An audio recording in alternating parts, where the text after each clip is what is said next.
भगवान शिव को कैसे मिला तीसरा नेत्र।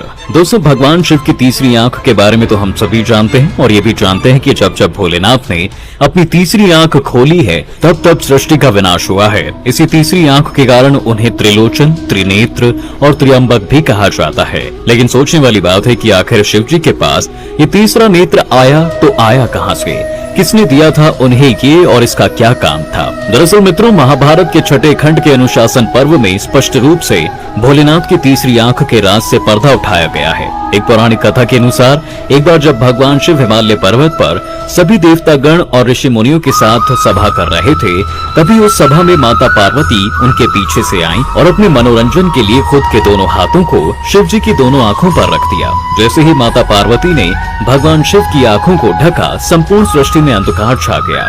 ऐसे लगने लगा कि मानो सूर्य देव की कोई अहमियत ही नहीं है। धरती वासी ऐसे अनोखा वातावरण देखकर दंग रह गए और सभी में खलबली मच गई। संसार की हालत देखकर भगवान शिव व्याकुल हो उठे और उसी समय उन्होंने अपने माथे पर एक ज्योति पुंज प्रकट की, जो कि भगवान शिव की तीसरी आंख बनकर सामने आई थी। बता दें कि माता पार्वती के पूछने पर भगवान शिव ने बताया, देवी, तीनों लोग जिस तरह भगवान विष्णु के अधीन हैं, ठीक वैसे ही मेरे अधीन भी हैं।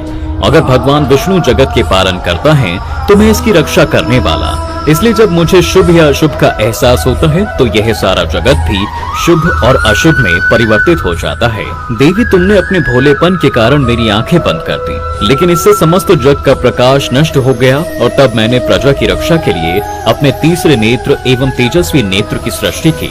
तो मित्रों, ये तो हो गई भगवान शिव के तीसरे नेत्र की उत्पत्ति के पीछे का कारण। आइए अब जानते हैं कि इस घटना के अतिरिक्त भगवान शिव ने किस किस अवसर पर अपने तीसरे नेत्र को खोला था। दोस्तों, शिव महापुराण के श्री रुद्र संहिता पंचम खंड के अनुसार यह मान्यता है कि एक बार देवराज इंद्र ऋषि बृहस्पति के साथ भगवान शिव से मिलने के लिए कैलाश पर्वत पहुंचे। यहाँ भगवान शिव ने एक सन्यासी का भेष धारण कर लिया। ऐसे में देवराज इंद्र उन्हें पहचान नहीं पाए और उनका परिचय पूछने लगे।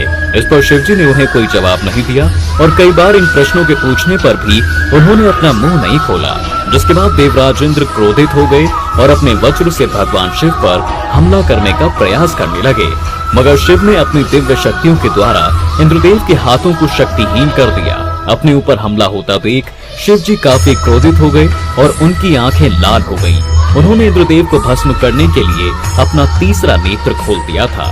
भगवान शिव का यह विकराल रूप देखकर इंद्रदेव भयभीत हो उठे, मगर तभी ऋषि बृहस्पति जी ने भगवान शिव को पहचान लिया और उन्होंने भोलेनाथ से इंद्रदेव को क्षमा करने की प्रार्थना भी की। शिव जी ने ऋषि बृहस्पति जी की अनुरोध का मान रखा, अपने नेत्र से निकले तेज को समुद्र की ओर मोड़ दिया, जिससे बेहद शक्तिशाली असुर जालंधर का जन्म हुआ था।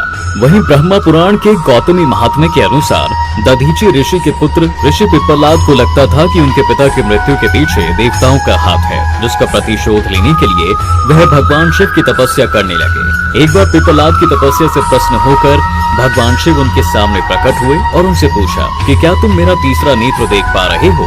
मगर वह उनके उस तीसरे नेत्र को नहीं देख पा रहे थे, जिस पर भगवान शिव ने उन्हें तब तक तपस्या करने को कहा जब तक वह उनके तीसरे नेत्र के दर्शन न कर लें। तब पिप्पलाद ने वर्षों तक और भी घोर तपस्या की और उन्हें भगवान शिव की तीसरी नेत्र का दर्शन हुआ, परंतु उन्होंने शिव जी की तीसरे नेत्र पर नजर डाली तो उसमें से देवताओं के प्रतिशोध लेने के लिए एक राक्षस का जन्म हुआ, जिसने उल्टा पिप्पलाद पर ही हमला कर दिया। इस पर पिप्पलाद बेहद अचंभित हो गए और शिव जी की ओर दया भाव से देखने लगे। तब शिव जी ने उन्हें बताया कि तुम्हारा देह देवों से ही निर्मित हुआ है, इसलिए तुम अपने क्रोध पर काबू पाओ। और उन्होंने पिप्पलाद को समझाया कि देवों को मारने से तुम्हारे माता पिता वापस नहीं आ जाएंगे।